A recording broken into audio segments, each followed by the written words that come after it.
This is the VOA Special English Health Report.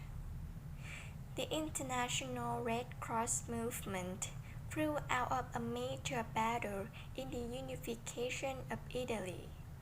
The Battle of Solferino took place 150 years ago in June of 1859.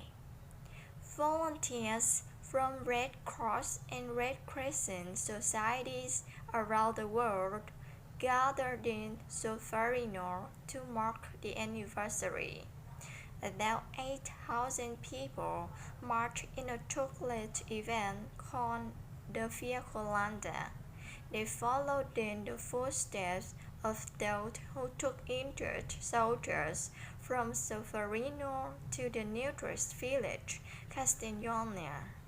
Aniston Segarini, National Youth Resident of Uganda Red Cross Society, says the visits make him want to work harder to help people. He said he is going back to Uganda to work for humanity.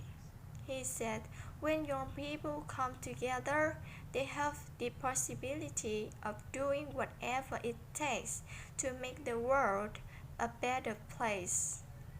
In the battle, Allied French and Sardinian troops defeated the Austrian army. Around 6,000 men were killed and more than 30,000 were wounded. Yet, says Swiss historian Frank Bouillon, the battle lasted only 12 hours. He says a Swiss businessman named Henry Dunant was horrified by what he saw. Thousands of wounded were brought to the next town of Castiglione. There were almost no medical assistance. Mr. Dunant saw thousands of men suffering from very deep wounds and left to die without any real assistance.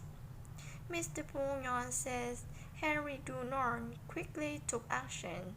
The businessman got local women to provide food and water. He also got them to treat the wounds of soldiers without concern for their nationality. Mr. Dunant later wrote a book called A Memory of Solferino. In it, he launched two ideas.